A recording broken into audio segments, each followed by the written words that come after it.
എല്ലാവർക്കും സ്നേഹവന്ദനം. കഴിഞ്ഞ ആഴ്ച നമ്മൾ രക്ഷാവിജ്ഞാനീയത്തെ കുറിച്ച് ചില കാര്യങ്ങൾ ചിന്തിച്ചു. ഇന്ന് തുടർന്ന് ആ വിഷയം തന്നെ ചിന്തിക്കുവാനാണ് ആഗ്രഹിക്കുന്നത്.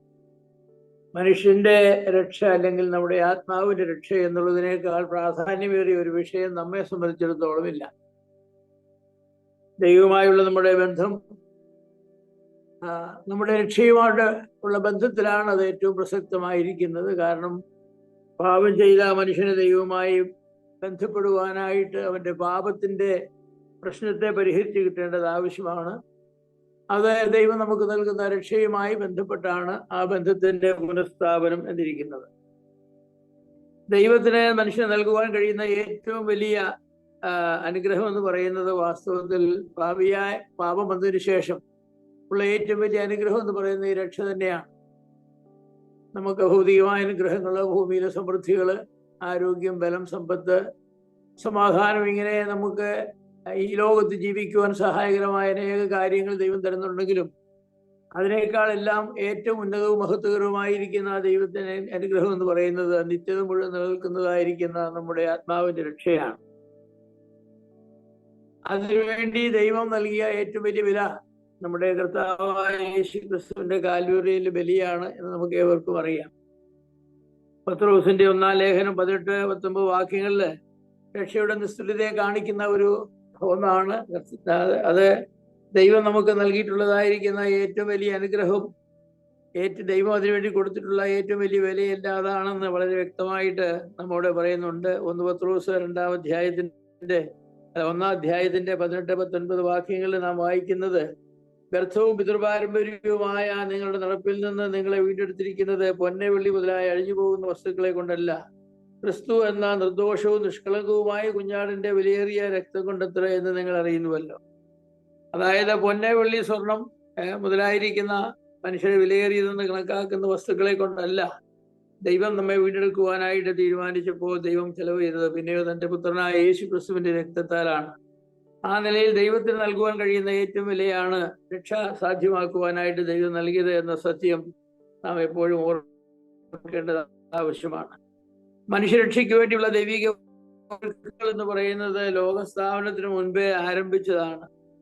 രക്ഷിതാവായി ക്രിസ്തുവിനെ അയക്കുവാനുള്ള തീരുമാനവും അതുകൊണ്ട് തന്നെ രക്ഷയിൽ പങ്കാളികളാകുന്നവരുടെ തെരഞ്ഞെടുപ്പും നിത്യതയിൽ ആരംഭിച്ചതാണ്. വെളിപ്പാട് പുസ്തകം 13-ാം അധ്യായത്തിന്റെ 8-ാമത്തെ വാക്യവും എഫേസ്യ ലേഖനം 1-ാം അധ്യായത്തിന്റെ 4-ാമത്തെ വാക്യവും ഈ സത്യങ്ങൾ നമുക്ക് വ്യക്തമാക്കി തരുന്നുണ്ട്. ആ വാക്യങ്ങള് ഒക്കെ വായിക്കുന്നത് നല്ലതാണ്. എന്നാൽ ഈ വാക്യങ്ങളെല്ലാം വായിച്ച് മുന്നോട്ട് പോകുമ്പോൾ സമയം കൂടുതലാകുമെങ്കിലും വായിക്കട്ടെ. വെളിപ്പാട് പുസ്തകം 13-ാം അധ്യായത്തിന്റെ 8-ാമത്തെ വാക്യത്തിൽ നാം ഇങ്ങനെയാണ് വായിക്കുന്നത്: ലോകസ്ഥാപനം മുതൽ അറുക്കപ്പെട്ട കുഞ്ഞാടിന്റെ ഈ പുസ്തകത്തിൽ പേരെഴുതിയിരിക്കുന്ന ഭൂവാസികളൊക്കെ ഈ ലോകസ്ഥാപനം മുതൽ അറുക്കപ്പെട്ടതായിരിക്കുന്ന കുഞ്ഞാട് നമ്മുടെ രക്ഷയ്ക്ക് വേണ്ടി ദൈവം ചെയ്തതായിരിക്കുന്ന ഒരുക്കങ്ങളെ കാലത്തിനപ്പുറം ചെയ്തു എന്ന് നമുക്ക് പറയട്ടെ. ലോകസ്ഥാപനം എന്ന് പറയുമ്പോൾ അത് ലോകത്തിന്റെ ചരിത്രം മനുഷ്യന്റെ ചിന്താഗതിയിൽ ആരംഭിക്കുന്ന അവിടെയല്ലല്ലോ, മനുഷ്യ സൃഷ്ടി മുതലാണ്. എന്നാൽ ദൈവത്തെ സംബന്ധിച്ചിടത്തോളം ലോകത്തിന്റെ ചരിത്രം ആരംഭിക്കുന്നത് സൃഷ്ടി എന്ന് പറയുന്നതായിരിക്കുന്ന പ്രവൃത്തിയുടെ ആരംഭം മുതൽ തന്നെയാണ്. എഫേസ്യ ലേഖനം 1-ാം അധ്യായത്തിന്റെ 4-ാമത്തെ വാക്യത്തില് നമ്മുടെ രക്ഷയെക്കുറിച്ച് അവിടെ പറയുന്നതായിരിക്കുന്ന ഒരു പ്രധാന വാക്യം നമുക്ക് ഏവർക്കും അറിയാവുന്ന വാക്യമാണെങ്കിൽ അവിടെ പറയുന്നത്, നാം തന്റെ സന്നിധിയിൽ വിശുദ്ധരും നിഷ്കളങ്കമാകേണ്ടതിന് അവൻ ലോകസ്ഥാപനത്തിന് മുൻപേ നമ്മെ അവനിൽ തിരഞ്ഞെടുക്കുന്നു. ലോകസ്ഥാപനത്തിന് മുൻപേ നമ്മെ തിരഞ്ഞെടുത്തു. ലോകസ്ഥാപനം മുതൽ കർത്താവായ യേശുവിന്റെ പാപങ്ങൾക്ക് വേണ്ടി ഇറക്കപ്പെട്ട കുഞ്ഞാടായി തീരുവാനുള്ളതായിരിക്കുന്ന ക്രമീകരണമാണ് ദൈവം ചെയ്തത്. ആ നിലയിൽ മനുഷ്യരക്ഷയ്ക്ക് വേണ്ടിയുള്ള ദൈവിക ഒരുക്കങ്ങൾ ലോകസ്ഥാപനത്തിന് മുൻപേ ആരംഭിച്ചതാണ്. അതെന്താ കാണിക്കുന്നത്? നമ്മളെ സൃഷ്ടിച്ച് കഴിഞ്ഞ് നാം പാപം ചെയ്തതിനു ശേഷം ഇനി എന്താ മനുഷ്യന് വേണ്ടി ചെയ്യേണ്ടത് എന്നിങ്ങനെ ദൈവം അതേക്കുറിച്ച് ചിന്തിച്ച് അവസാനം കണ്ടെത്തിയ ഒരു മാർഗമൊന്നുമല്ല കർത്താവായ യേശു ക്രിസ്തുവിലുള്ള രക്ഷ എന്ന് പറയുന്നത്.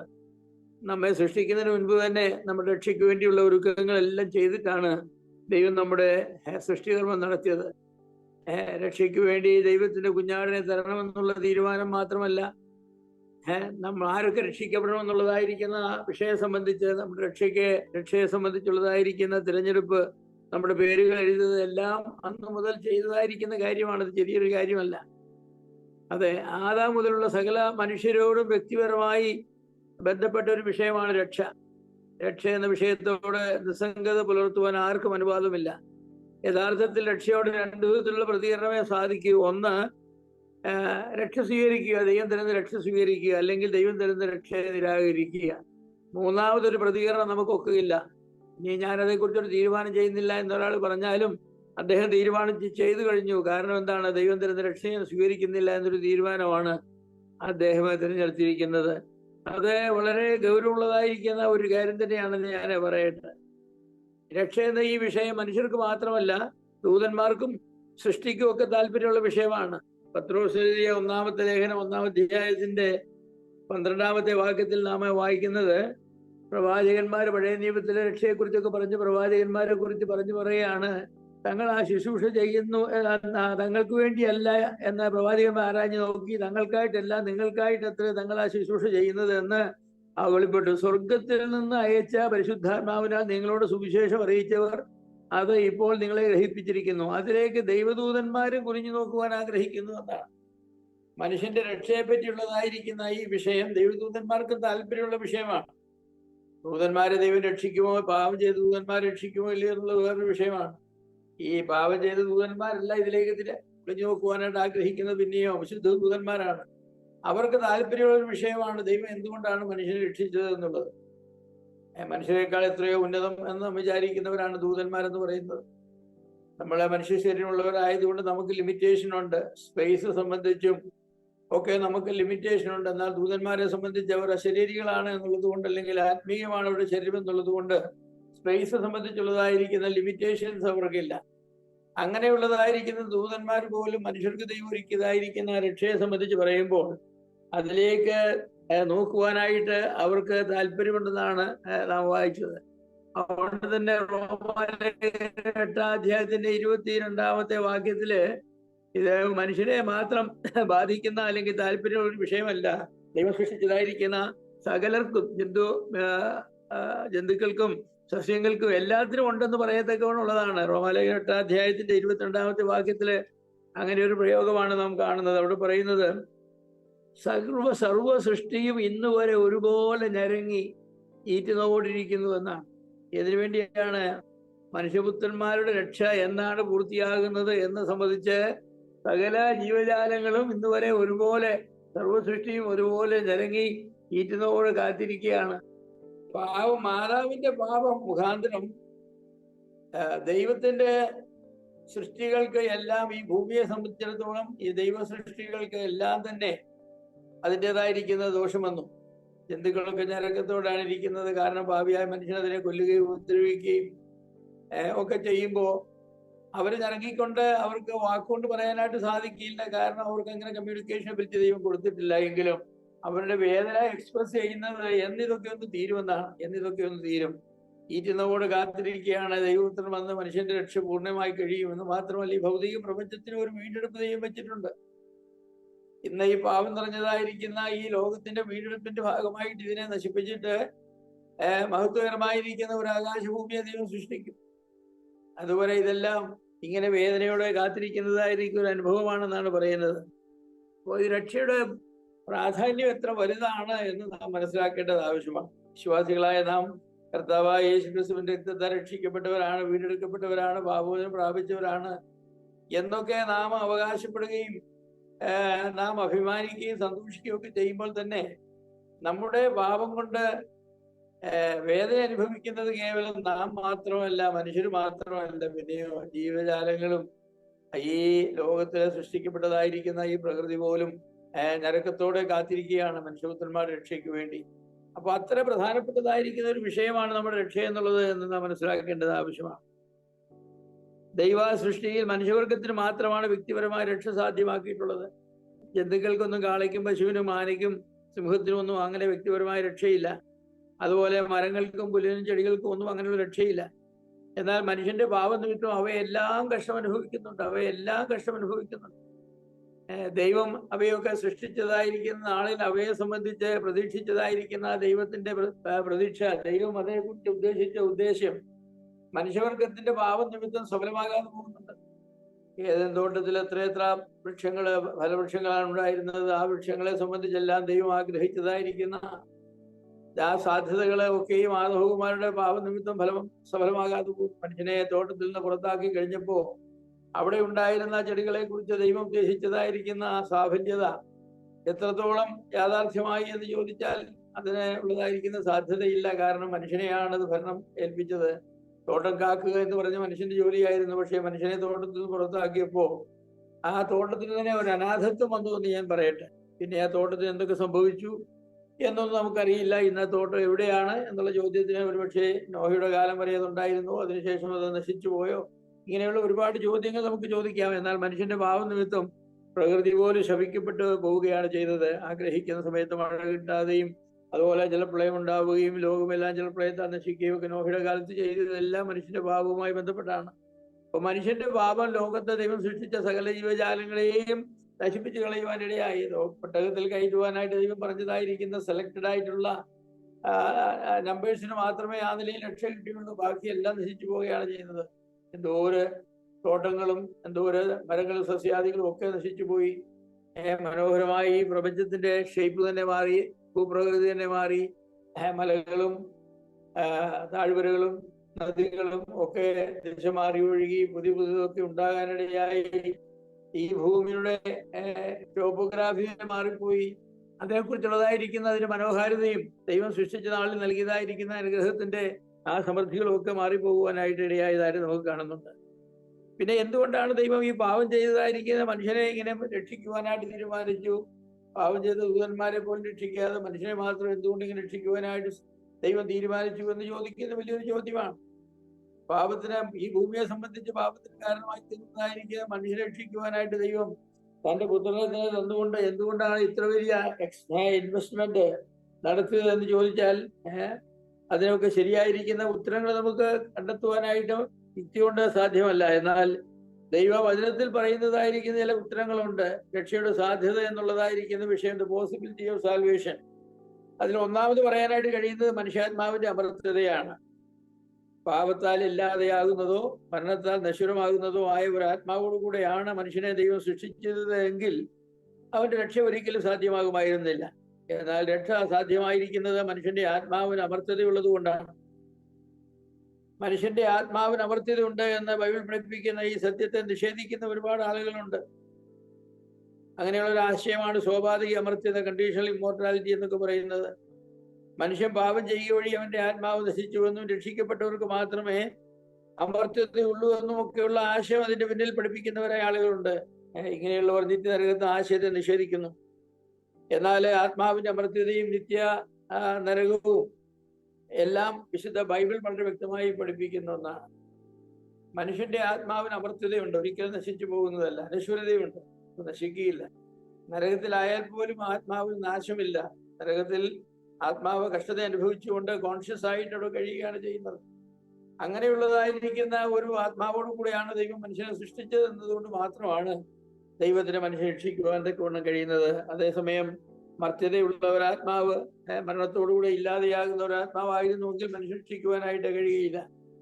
മനുഷ്യനെ ദൈവം നരകത്തിലേക്ക് അയക്കുകയില്ല എന്ന് ചിന്തിക്കുന്ന ഒരുപാട് ആളുകളുണ്ട്. കാരണം ദൈവം സ്നേഹമാണ്, സ്നേഹമുള്ള ദൈവം എങ്ങനെയാണ് മനുഷ്യനെ നരകത്തിലേക്ക് അയക്കുന്നത്? അപ്പോൾ ഒരു നരകമില്ല എന്ന് വിശദീകരിക്കണമെങ്കിൽ മരിച്ചു പോകുന്നതായിരിക്കുന്ന പാപികൾക്ക് പിന്നെ ഒന്നുമില്ല, അവശേഷിക്കുന്ന ഒന്നുമില്ല.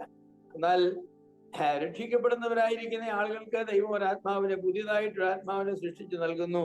അതുകൊണ്ടാണ് അവർക്ക് രക്ഷയുള്ളത്. അങ്ങനെ ഒരു കണ്ടീഷണൽ ഇമ്മോർട്ടാലിറ്റി എന്ന ഒരു ഉപദേശം പഠിപ്പിക്കുന്നത് വഴി നിത്യനരകത്തെ നിഷേധിക്കുക മാത്രമല്ല, ദൈവം രക്ഷിച്ചതായിരിക്കുന്ന ആളുകൾക്ക് മാത്രം രക്ഷ, മറ്റുള്ളവരെ സംബന്ധിച്ച് രക്ഷ എന്ന ഒരു ആശയം തന്നെ അപ്രസക്തമാണെന്ന് അവർ പറയും.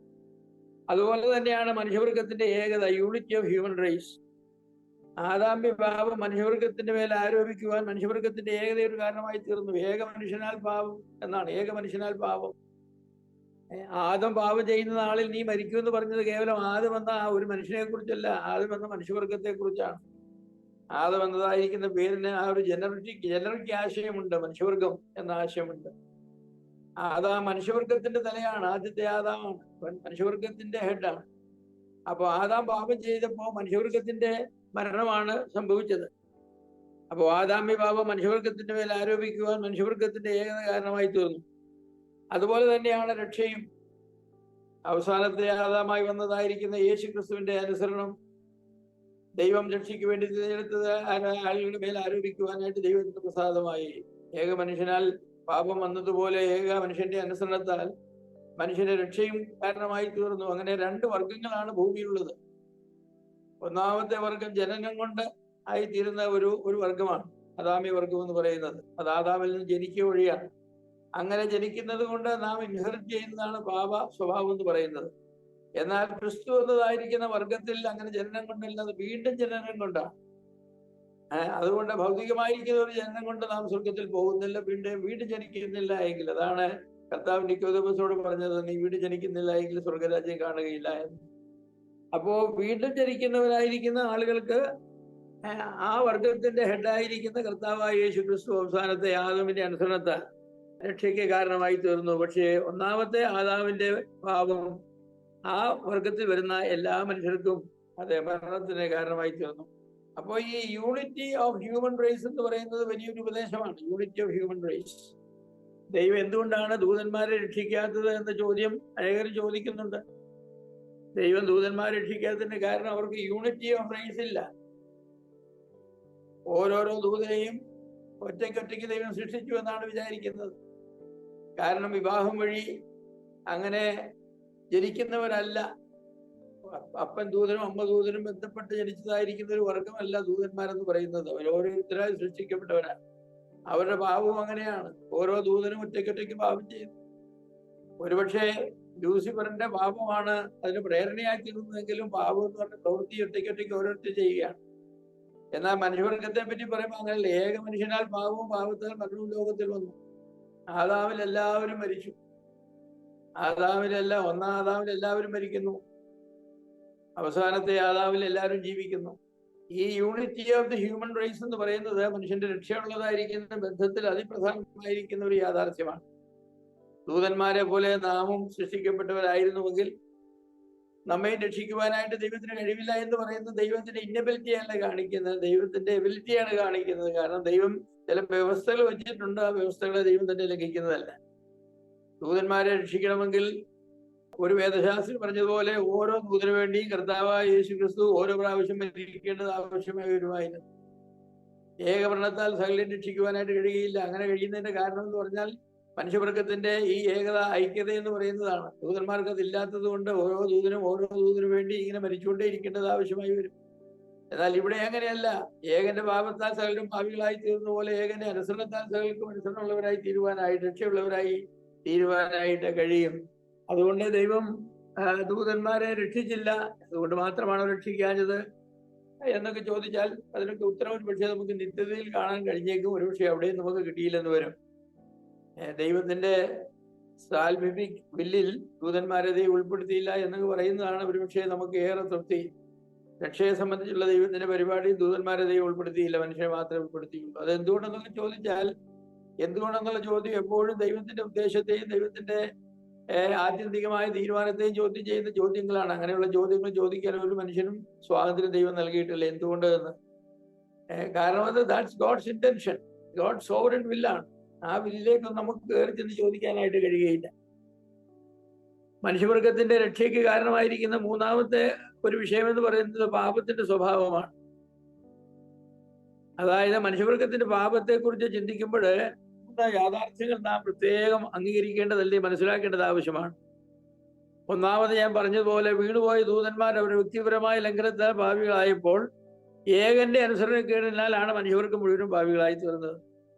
വിശ്വാസികളുടെ മേൽ ചുമത്തുന്ന ക്രിസ്തുവിന്റെ നീതി പരിഹാരത്തിന് പര്യാപ്തമായി തീരുവാനുള്ള ഒരു കാരണം ചുമത്തപ്പെട്ട പാപത്താലാണ് മനുഷ്യർക്കും പാപികളായി തീരുന്നത്. അതുപോലെ തന്നെയാണ് ദൈവത്തിന്റെ നീതിയും നമ്മുടെ മേൽ ചുമത്തുകയാണ് ചെയ്യുന്നത്. അപ്പോ മനുഷ്യവർഗത്തിന്റെ പാപത്തെക്കുറിച്ച് ചിന്തിക്കുമ്പോൾ ഇതൊരു പ്രധാനപ്പെട്ടതായിരിക്കുന്ന വിഷയമാണ്. ഞാൻ ആദാമിൽ പാപം ചെയ്തുകൊണ്ടാണ് പാപിയായി തീർന്നത്. അന്ന് ഞാൻ ഉണ്ടായിരുന്നോ ഇല്ലയോ എന്നുള്ളതല്ല. സെമിനൽ പ്രസൻസ് എന്ന് പറയും, പ്രൊഡ്യൂഷ്യനിസം എന്ന് പറയും. അതായത് ലോകത്തുള്ളതായിരിക്കുന്ന സകല മനുഷ്യരും ഒരളവില്ല ആദാമിൽ എല്ലാ മനുഷ്യരും. ദൈവം അങ്ങനെയാണ് ഇതിനെ കണ്ടത്. അബ്രഹാം മെൽക്കിസദേക്കിന് ദശാംശം കൊടുത്തപ്പോൾ അബ്രഹാമിന്റെ കടിപ്രദേശത്ത് ലേവി ഉണ്ടായിരുന്നു എന്നാണ്. ആ നിലയിൽ ലേവി ദശാംശം കൊടുത്തു. അതുകൊണ്ട് ലേവ്യ പൗരോഹിത്യം മെൽക്കിസേദെക്കും പൗരോഹിത്യത്തെക്കാൾ താണതെന്നൊക്കെ പറയുമ്പോൾ നാം സാധാരണ താണതെന്ന് വിചാരിക്കുന്ന നിലവാരത്തിലല്ലെങ്കിലും രണ്ട് സിസ്റ്റമാണത്. ഔന്നത്യമുള്ളതായിരിക്കുന്ന ഗ്ലോറിയസ് ആയിട്ട് മഹത്വപൂർണമായിട്ടുള്ളത് മെൽക്കിസേദെക്കൻ പ്രീസ്റ്റ്ഹുഡ് ആണ്. കാരണം ലെവിറ്റിക്കൽ പ്രീസ്റ്റ്ഹുഡിൽ മെൽക്കിസേദെക്കൻ പ്രീസ്റ്റ്ഹുഡിന് ദശാംശം കൊടുത്ത് അതിന്റെ സുപ്പീരിയോറിറ്റി, അതിന്റെ മഹത്വം അംഗീകരിക്കുകയാണ് ചെയ്തത്. അപ്പോ ഇത് ഒരു വലിയ സത്യമാണ്, ചെറിയ സത്യമല്ല. രണ്ടാമതായിട്ട് ആദ്യം പാപം ചെയ്യുവാനുള്ള ആദ്യ പ്രേരണ പുറമേ നിന്നാണ് ലഭിച്ചത്. നമുക്കറിയാം, പഴം പറിച്ചു തിന്നാനുള്ള തീരുമാനം ഹവ്വയും ആദവുമാണ് ചെയ്തതെന്നുള്ള കാര്യം ശരിയാണെങ്കിലും അതിനുള്ളതായിരിക്കും ഒരു മോട്ടിവേഷൻ പുറത്തു നിന്നാണ് വന്നത്. സാത്താന തോട്ടത്തിലേക്ക് വന്ന് സർപ്പത്തിന്റെ രീതിയിൽ വന്ന് ഹവ്വയുടെ ശ്രദ്ധയെ പഴത്തിലേക്ക് തിരിക്കുന്നത് വരെ ആ പഴം പല പ്രാവശ്യം കണ്ടെങ്കിലും ആ പഴം തിന്മാൻ കാമ്യവും കാണാൻ ഭംഗിയുള്ളതും ജ്ഞാനം പ്രാപിപ്പാൻ യോഗ്യമാണെന്നുള്ളതായിരിക്കുന്ന ചിന്തയൊന്നും ആദവുമാർക്കുണ്ടായില്ല. എന്നാൽ സാത്താൻ അതിനുള്ളതായിരിക്കുന്ന ഒരു ഇൻസിനുവേഷൻ, ഒരു ഇൻസ്പിറേഷൻ നൽകിയപ്പോഴാണ് വാസ്തവത്തില് മനുഷ്യന്റെ പാപത്തിന് ഉള്ളതായിരിക്കുന്ന ഉണ്ടായിത്തീർന്നത്. അപ്പോ പരപ്രേരണയാലാണ് പാപം ഉണ്ടായത് എന്നുള്ളത് തന്നെ പുറമേ നിന്നുള്ളതായിരിക്കുന്ന ഒരു ഇൻഫ്ലുവൻസ് പാപത്തിന്റെ പിന്നിലുണ്ട് എന്നുള്ളത് കൊണ്ട് മനുഷ്യവർഗത്തിന്റെ രക്ഷയ്ക്കും അതുപോലെ ബാഹ്യത്തെ പുറമേ നിന്നുള്ളതായിരിക്കുന്ന ഒരു പ്രേരണ കാരണമായിട്ട് തീരുന്നു. എന്നാൽ ദൂതന്മാരെ സംബന്ധിച്ച് അങ്ങനെയല്ല. ഓരോ ദൂതനും അവനവന് ഇഷ്ടമുള്ളത് കൊണ്ട് പാപം ചെയ്തതാണ്. എല്ലാ ദൂതന്മാരും ഒരേ കാരണം കൊണ്ടാണോ പാപം ചെയ്തതെന്നും നമുക്കറിയില്ല. ലൂസിഫർ ദൈവത്തിന്റെ സർവാധികാരത്തിന് അവിടെ മത്സരിക്കുകയും തന്റെ സിംഹാസനത്തിന് മീതെ തന്റെ സിംഹാസനം വയ്ക്കുവാൻ ആഗ്രഹിക്കുകയൊക്കെ ചെയ്തു. ആ ഒരു റിബല്യനിലാണോ എല്ലാ ദൂതന്മാരും പങ്കാളികളായി തീർന്നത് എന്ന് ചോദിച്ചാൽ തെളിവൊന്നുമില്ല. ഞാൻ വിചാരിക്കുന്നു ഓരോ ദൂതനും ദൈവത്തോട് വ്യക്തിപരമായി മത്സരിച്ചു. ആ മത്സരത്തിന്റെ ഭാഗമായിട്ട് അവരൊക്കെ പാപികളായിട്ട് തീർന്നു. ചില ദൂതന്മാരുടെ മത്സരവും കുറച്ചുകൂടെ കഠിനമായിരുന്നു.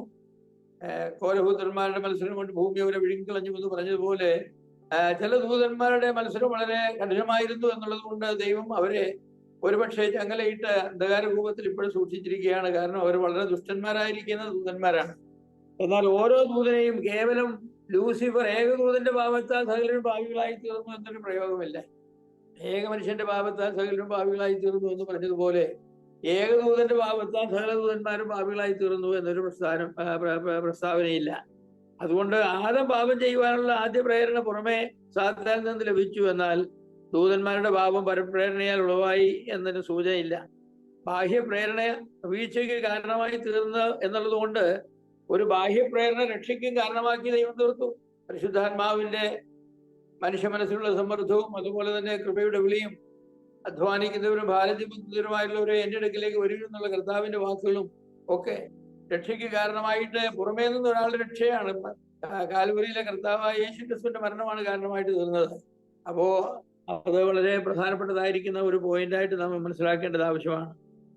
മൂന്നാമതായിട്ട് ആദാമ്യ പാപം അടിസ്ഥാനപരമായി ആധ്യാത്മിക സ്വഭാവമുള്ള ഒന്നല്ല, ഒരു എത്തിക്കലാണ്. പാപം എന്ന് പറയുന്നത് എത്തിക്കലാണ്, ധാർമ്മികമാണ്, ആധ്യാത്മികമല്ല. ആധ്യാത്മികം എന്ന് പറയുമ്പോൾ മനുഷ്യനെ ദൈവം സൃഷ്ടിച്ചപ്പം അവന് ശാരീരികവും ആത്മീകവുമായ രണ്ട് ഭാഗങ്ങളാണ് നൽകിയത്. Material part and immaterial part. Material പാർട്ടിനെ നമ്മൾ ശരീരം എന്ന് പറയുന്നു, ഇമ്മെറ്റീരിയൽ പാർട്ടിനെ നമ്മൾ ദേഹി ആത്മാവ് എന്ന് പറയുന്നു. ആധ്യാത്മികമാണ് പാപം എന്ന് പറയുമ്പോൾ ഈ പാപം ചെയ്യുന്നത് കൊണ്ട് മനുഷ്യൻ ഒറിജിനലി സൃഷ്ടിക്കപ്പെട്ട മനുഷ്യനല്ലാതെയായി തീർന്നു. ഒന്നുകിൽ അവൻ ആത്മാവില്ലാത്തവനായി തീർന്നു, ദേഹി ഇല്ലാത്തവനായി തീർന്നു.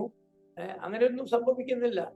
പാപം ചെയ്ത് കഴിഞ്ഞിട്ടും മനുഷ്യന് ദേഹവും ദേഹിയും ഒക്കെ ഉള്ളവനായിട്ട് തീരുന്നു. മെറ്റീരിയൽ പാർട്ട് ഇമ്മെറ്റീരിയൽ പാർട്ടും ഉണ്ടാകും.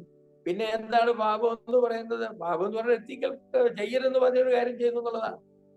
ചെയ്യരുതെന്ന് പറഞ്ഞൊരു കാര്യം ചെയ്തു, it's A matter of disobedience. അതാണ് അതിനെ എത്തിക്കൽ എന്ന് പറയുന്നത്. അനുസരണക്കേടാണ് പാപം എന്ന് പറയുന്നത്. മനുഷ്യന്റെ വ്യക്തിത്വത്തിലോ മനുഷ്യന്റെ അസ്തിത്വത്തിലോ വന്നതായിരിക്കുന്ന വ്യത്യാസങ്ങളല്ല, മനുഷ്യന്റെ പ്രവൃത്തിയിൽ വന്ന വ്യത്യാസമാണ്. അത് ദൈവവുമായുള്ളതായിരിക്കുന്ന ബന്ധത്തെ ഹനിച്ചു. കാരണം നീ തിന്നരുത് എന്ന് പറഞ്ഞു, തിന്നപ്പോൾ ദൈവവുമായുള്ള ബന്ധം അവിടെ അത് ഹനിക്കുവാനായിട്ടിടയായി. പാപം എന്ന് മരണം എന്ന് പറഞ്ഞാൽ സെപ്പറേഷൻ എന്നാണല്ലോ. ദൈവമായിട്ടുള്ള ഒരു സെപ്പറേഷനിലേക്ക് വന്നു. ആ ബന്ധത്തിന് അവിടെ ഉലച്ചില് ഉണ്ടായി. അതുകൊണ്ട് ആദാമ്യ പാപം അടിസ്ഥാനപരമായി ആധ്യാത്മികമല്ല. ആധ്യാത്മികമായിരുന്നെങ്കിൽ ഒരിക്കലും രക്ഷ സാധിക്കുമായിരുന്നില്ല. പാപം ചെയ്തതോടുകൂടെ മനുഷ്യനല്ലാതായി തീർന്നു. മനുഷ്യൻ ഒരുമാതിരി മൃഗമായി തീർന്നു. മനുഷ്യൻ ആത്മാവില്ലാത്തതായി തീർന്നു. ആത്മാവ് നഷ്ടപ്പെട്ടു പോയി. അവന് കേവലം ദേഹിയും ശരീരവും മാത്രമുള്ളവനായിട്ട് തീർന്നു. എങ്കിൽ പിന്നെ ദൈവം അവനെ രക്ഷിക്കണമെന്ന് വെച്ചാൽ അവനെ റീക്രിയേറ്റ് ചെയ്യേണ്ടത് ആവശ്യമായി വരും. അവന് വീണ്ടും ഒരു ആത്മാവ് ഓരോ രക്ഷിക്കപ്പെടുന്ന ഭാവിക്ക് വേണ്ടി ഓരോ ആത്മാവിനെ സൃഷ്ടിച്ച് അവന്റെ ഉള്ളിലേക്ക് നൽകി അങ്ങനെ ഒരു സൃഷ്ടികർമ്മം തന്നെ നടത്തേണ്ടതായിട്ട് വരുന്നു. അങ്ങനെയുള്ളതല്ല ഒന്നല്ല. പുതിയ സൃഷ്ടിയായി തീരുന്നു എന്ന് പറഞ്ഞാൽ ഒരു പുതിയ ബന്ധത്തിലേക്കാണ് വരുന്നത്. പഴയ ബന്ധം, ആദാമുള്ളതായിരിക്കുന്ന ബന്ധം തീർന്നു. ദൈവവുമായി ഉള്ള അവനൊരു പുതിയ ബന്ധത്തിലേക്കാണ് അവനെ വരുന്നത്. അപ്പോ ആദാമി ഭാവം അടിസ്ഥാനപരമായിട്ട് ആധ്യാത്മികമല്ല, അത് ധാർമ്മികവും നിയമപരവുമാണ്. അത് ഫോറൻസിക് ആണ്, നിയമപരമാണ്. അതുകൊണ്ടാണ് ജസ്റ്റിഫിക്കേഷൻ, നീതീകരണം എന്ന് പറയുന്നതും അതൊരു ഫോറൻസിക് ആണ്, ഒരു നിയമപരമായിരിക്കുന്ന ഒന്നാണ്. തെറ്റ് ചെയ്തായിരിക്കുന്ന ഒരു മനുഷ്യനെ നീതിമാനാക്കുകയല്ല, നീതിമാനായി പ്രഖ്യാപിക്കുകയാണ് ചെയ്യുന്നത്. ദൈവത്തിന്റെ കോടതി ചെല്ലുമ്പോൾ അവന്റെ പാപ സ്വഭാവം എടുത്തു കളഞ്ഞ് അവനെ പാപരഹിതനാക്കി തീർക്കുകയല്ല, അവിടെയൊന്നും അങ്ങനെ സംഭവിക്കുന്നില്ല. പിന്നെയോ അവൻ ചെയ്തതായിരിക്കുന്ന പാപത്തിന് അവൻ ശിക്ഷിക്കപ്പെടേണ്ട സമയത്ത് അവൻ ചെയ്തു കൊടുക്കേണ്ടതായിരിക്കുന്ന ശിക്ഷ അവന് പകരം വേറെ ആളെ ഏറ്റെടുത്തത് കൊണ്ട് നിയമപരമായി അവനെ ശിക്ഷിക്കുവാനായിട്ട് കഴിയുകയില്ല. കർത്താവ് പറഞ്ഞു, അവൻ ചെയ്ത പാപത്തിന്റെ ശിക്ഷ ഞാൻ ഏറ്റെടുത്തതാണ്, ഇനി അവനെ ശിക്ഷിക്കാൻ ഒക്കില്ല. there is no double payment for sin. അപ്പോ അങ്ങനെ അവന് പകരം ഒരാൾ അനുസരണം കാണിച്ചു, ആദ്യ ശിക്ഷ വേറൊരാൾ ഏറ്റെടുത്തു. അതുകൊണ്ട് അത് നിയമപരമായിരിക്കുന്ന ഒരു ട്രാൻസാക്ഷനാണ്. ഇതിനുശേഷമാണ് പിന്നെ മനുഷ്യനിലെ ദൈവാത്മാവിന്റെ പ്രവർത്തനത്താൽ വലിയ വലിയ വ്യത്യാസങ്ങൾ വരികയും സ്വഭാവത്തിൽ വ്യത്യാസങ്ങൾ വരികയും നമ്മുടെ വ്യക്തിത്വത്തിന്റെ വ്യത്യാസങ്ങൾ വരികയും ഒക്കെ ചെയ്യുന്നത്. വ്യക്തിത്വത്തിലേക്ക് എന്തെങ്കിലും കൂട്ടിച്ചേർക്കുകയല്ല, വ്യക്തിത്വത്തിലെ ന്യൂനതകളെ പരിഹരിക്കുവാനായിട്ട് ദൈവാത്മാവിന്റെ പ്രവർത്തനം കൊണ്ട് ചില വ്യതിയാനങ്ങൾ വരികയാണ് ചെയ്യുന്നത്. അപ്പോ വ്യക്തിത്വത്തിന് കോട്ടവും ആത്മീയത്വത്തിന് ദൈവസംബന്ധമായ വേർപാടുമാണ് സംഭവിച്ചത്. വാസ്തവത്തിൽ വ്യക്തിത്വത്തിന് കോട്ടം വന്നു, ചിന്തിക്കേണ്ടത് പോലെ അവൻ ചിന്തിക്കുന്നില്ല. ദൈവം മനുഷ്യനെ സൃഷ്ടിച്ചപ്പോ അവന് നേരെയാണ് അവനെ സൃഷ്ടിച്ചത്. ഇപ്പൊ അവൻ സൂത്രങ്ങൾ കണ്ടുപിടിച്ച് സൂത്രം അവനെ വളഞ്ഞ വഴി ചിന്തിക്കാനായിട്ട് തുടങ്ങി. അതാണ് സംഭവിച്ചത്. അതുപോലെ അവന്റെ ആത്മീയത്വത്തിന് ദൈവസംബന്ധമായി വേർപാട് വന്നു, മരണം വന്നു. ദൈവവുമായി അവന്റെ ആത്മാവിന്റെ തലത്തിൽ അവന് ബന്ധപ്പെടുവാനായിട്ട് കഴിയുകയില്ല. നമ്മുടെ ശരീരം കൊണ്ട് നമ്മൾ ഈ ഭൗതിക പ്രപഞ്ചവുമായി ബന്ധപ്പെടുന്നു, നമ്മുടെ ദേഹി നിമിത്തം നാം മറ്റ് മനുഷ്യവർഗവുമായി ബന്ധപ്പെടുന്നു, നമ്മുടെ ആത്മാവ് മുഖാന്തരം നാം ദൈവത്തോട് ബന്ധപ്പെടുന്നു. നമുക്ക് പ്രാർത്ഥിക്കുവാനും ആരാധിക്കുവാനും ഒക്കെ ഉള്ളതായിരിക്കുന്ന കഴിവ്. എന്നാൽ പാപനിമിത്തം വേർപെട്ടു പോയ ദൈവബന്ധം നഷ്ടപ്പെട്ടു പോയതായിരിക്കുന്നു മനുഷ്യൻ അവന്റെ ആത്മാവ് ഉപയോഗിച്ച് അവനെ ആത്മാവിന് വീണ്ടെടുപ്പ് സംഭവിക്കാതെ ആരാധിക്കുവാനും ദൈവത്തെ അറിയുവാനും ദൈവത്തെ ആസ്വദിക്കുവാനും ഒന്നും കഴിയുകയില്ല. ഒരു ആധ്യാത്മികമായിരിക്കുന്ന ഒരു വ്യത്യാസമല്ല വരുന്നത്, ഒരു ആത്മീകമായ വ്യത്യാസമാണ്, ഒരു ധാർമ്മികമായ വ്യത്യാസമാണ് വരുന്നത്. അതുകൊണ്ട് നഷ്ടപ്പെട്ട അനുഗ്രഹങ്ങൾ വീണ്ടും ജനത്താൽ ലഭിക്കുന്നു. അനുഗ്രഹങ്ങള്, സ്ഥാനങ്ങള് നമുക്ക് നഷ്ടപ്പെട്ടു. ദൈവത്തിന്റെ മക്കൾ എന്നുള്ളതായിരിക്കുന്ന സ്ഥാനം ഒരാളിൽ നമ്മൾ ഭാവികളായി തീർന്നപ്പോൾ ആയെങ്കിൽ അവനെ കൈക്കൊണ്ട് അവന്റെ നാമത്തിൽ വിശ്വസിക്കുന്നവർക്ക് വീണ്ടും ദൈവമക്കൾ എന്നുള്ളതായിരിക്കുന്ന സ്ഥാനത്തേക്ക് വരുവാനായിട്ട് ഇടയാകുന്നു. എന്നല്ലാതെ നമ്മുടെ അസ്തിത്വപരമായിരിക്കുന്ന ഒരു വ്യത്യാസം നമുക്ക് വരുന്നില്ല. നാലാമതായിട്ട് ചിന്തിക്കുമ്പോൾ പാപാവസ്ഥയെ പെടാതിരുന്നത്. ദൈവം മനുഷ്യനെ സൃഷ്ടിച്ചതായിരിക്കുന്ന സമയത്ത് ഒരു പ്രൊബേഷനിലാണ് മനുഷ്യനെ വെച്ചത് എന്ന് പറയുന്ന ആളുകളുണ്ട്. ഞാനതിനോട് യോജിക്കുന്ന ഒരാളാണ്. എന്ന് പറഞ്ഞാൽ തിന്നുന്ന നാളിൽ നീ മരിക്കും എന്ന് പറഞ്ഞപ്പോ നീ തിന്നാതെ ഇരുന്നാൽ മരണം വരികയില്ല. അവിടെ വെച്ചത് ആ ജീവന്റെ വൃക്ഷത്തിന്റെ ഫലമാണ് നീ തിന്നുന്നതെങ്കിൽ നീ നിത്യജീവനിൽ കൺഫേംഡ് ആയിത്തീരും. എന്നാൽ നന്മതിന്മകളുടെ വൃക്ഷത്തിന്റെ ഫലമാണ് നീ തിന്നുന്നതെങ്കിൽ നിനക്ക് മരണം എന്ന് പറഞ്ഞ പ്രമാണം നിന്നിലേക്ക് വരും. അങ്ങനെ ഒരു പ്രൊബേഷണറി എക്സിസ്റ്റൻസ് ആണ് സൃഷ്ടിയിൽ മനുഷ്യനെ കൊടുത്തിരുന്നത്. അപ്പോ മനുഷ്യനൊരു തീരുമാനമെടുക്കേണ്ടത് ആവശ്യമായിരുന്നു. അതിനുള്ളതായിരിക്കുന്ന കഴിവ് മനുഷ്യൻ കൊടുത്തിരുന്നു. സ്വാതന്ത്ര്യം കൊടുത്തോ എന്ന് ചോദിച്ചാൽ ചിലർ സ്വാതന്ത്ര്യം കൊടുത്തു എന്ന് പറയുന്നവരുണ്ട്. ഞാൻ ആ അഭിപ്രായത്തിൽ യോജിക്കുന്നവനല്ല. കാരണം നിനക്ക് ഇഷ്ടമുണ്ടെങ്കിൽ തിന്നാം, ഇഷ്ടമില്ലെങ്കിൽ തിന്നരുത് എന്ന പ്രസ്താവനയല്ല, തിന്നരുത് എന്ന പ്രസ്താവനയാണ്. തിന്നുന്ന നാളിൽ നീ മരിക്കുമെന്നാണ്. എന്നാൽ ദൈവം മനുഷ്യനെ സൃഷ്ടിച്ചപ്പോ കപ്പാസിറ്റി കൊടുത്തു. ഫ്രീഡം അല്ല കൊടുത്ത, കപ്പാസിറ്റി. തിന്നാനും തിന്നാതിരിക്കുവാനും ഉള്ളതായിരിക്കുന്ന കഴിവ് കൊടുത്തു. എന്നാൽ ഈ കഴിവിനെ ദൈവത്തിന്റെ ഹിതത്തിന് കീഴ്പ്പെടുത്തി ദൈവത്തെ അനുസരിക്കണം എന്നുള്ളതായിരുന്നു ദൈവത്തിന്റെ ആഗ്രഹം എന്ന് പറയുന്നത്. ദൈവം നമുക്ക് തന്നതായിരിക്കുന്ന കപ്പാസിറ്റിയെ ദൈവത്തെ അനുസരിക്കുവാനായിട്ട് ഉപയോഗിക്കണം. എന്നാൽ മനുഷ്യൻ എന്താ ചെയ്തത്? ആ കപ്പാസിറ്റിയെ, ആ കഴിവിനെ ദൈവത്തോട് അനുസരണക്കേട് കാണിക്കുവാനായിട്ടാണ് മനുഷ്യന് ഉപയോഗിച്ചത് എന്നുള്ളതാണ് സങ്കടകരമായിരിക്കുന്ന ഒരു കാര്യം എന്ന് പറയുന്നത്. അതാണ് മനുഷ്യൻ ചെയ്യുന്നത്. തിന്നുവാനും തിന്നാതിരിക്കുവാനുള്ള കഴിവുകളുണ്ടായിരുന്നു. ആ പാമ്പ് വന്നതൊക്കെ പറഞ്ഞപ്പോ സൃഷ്ടാവ് പറയുന്നത് അനുസരിക്കാൻ ഞാൻ തീരുമാനിച്ചിരിക്കുന്നത്, നിനക്ക് പോകാമെന്ന് പറഞ്ഞിരുന്നെങ്കിൽ അവന്റെ കഴിവിനെ പാപം ചെയ്യാതിരിക്കുവാനാണ് ഉപയോഗിച്ചേനെ. എന്നാൽ അവൻ അങ്ങനെയല്ല കഴിവിനെ ഉപയോഗിച്ച് അതിന് പകരം സാത്താൻ പറഞ്ഞതായിരിക്കുന്ന കാര്യങ്ങളെ അവൻ ചിന്തിക്കുകയും ദൈവത്തെ പോലെ ആകുമെന്ന് പറഞ്ഞതായിരിക്കുന്ന വാക്ക് കേട്ടിട്ട് എന്നാ അങ്ങനെ ആയിക്കളയാം എന്നാഗ്രഹിച്ചുകൊണ്ട് അവന്റെ കഴിവിനെ നെഗറ്റീവായിട്ട് ഉപയോഗിക്കുകയാണ് ചെയ്തത്. എന്നാൽ അവനത് കഴിഞ്ഞതിന് ശേഷം ദൈവം പറഞ്ഞു, മനുഷ്യനെ ഇനിയും തോട്ടത്തിൽ നിന്ന് പുറത്താക്കിയെങ്കിലും വെക്കൂ. കാരണം എന്താണ്? ഈ പ്രൊബേഷനിൽ പരാജയപ്പെട്ടതായിരിക്കുന്ന മനുഷ്യൻ ആ അവസ്ഥയിൽ കൺഫേംഡ് ആയി പോകും. എന്ത് ചെയ്താൽ ജീവന്റെ വൃക്ഷത്തിന്റെ നന്മതിന്മകളുടെ അറിവിന്റെ വൃക്ഷത്തിന്റെ ഫലം ഇനി അവൻ പറിച്ചു തിന്നാൽ, ആ വൃക്ഷത്തിന്റെ ഫലം തിന്നുമ്പോൾ ഏതവസ്ഥയിലാണോ തിന്നുന്നത് ആ അവസ്ഥയിൽ ജീവവൃക്ഷത്തിന്റെ ഫലം പറിച്ചു തിന്നു കഴിഞ്ഞാൽ ഏതവസ്ഥയിൽ തിന്നുന്നു ആ അവസ്ഥയിൽ കൺഫേംഡ് ആയി പോകും.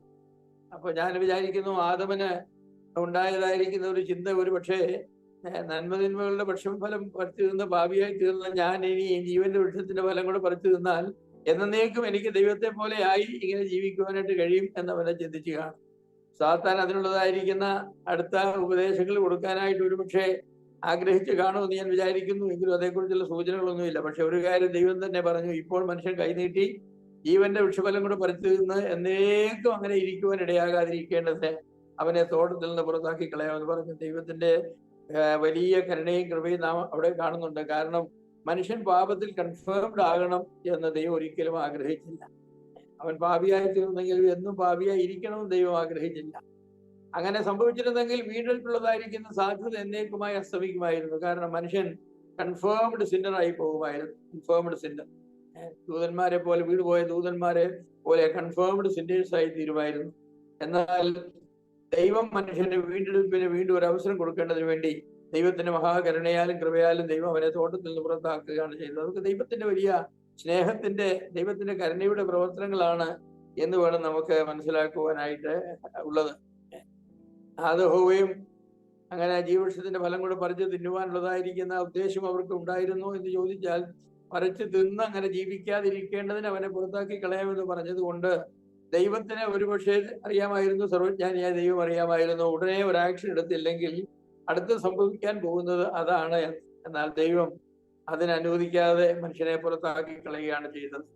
അതിന്റെ ഫലമായിട്ട് പാപിയായ മനുഷ്യൻ പാപാവസ്ഥയെ ജീവഫലം തിന്ന് എന്നേക്കും പാപിയായി ഇരിക്കുന്ന അവസ്ഥ ഒഴിവാക്കിക്കൊണ്ട് ആ ജീവവൃക്ഷത്തെ അവിടെ സംരക്ഷിക്കുകയും മനുഷ്യനെ അവന്റെ രക്ഷണ്യ സാധ്യത നഷ്ടപ്പെടുത്താതെ അവനെ തോട്ടത്തിൽ നിന്ന് പുറത്താക്കുകയും ചെയ്തു.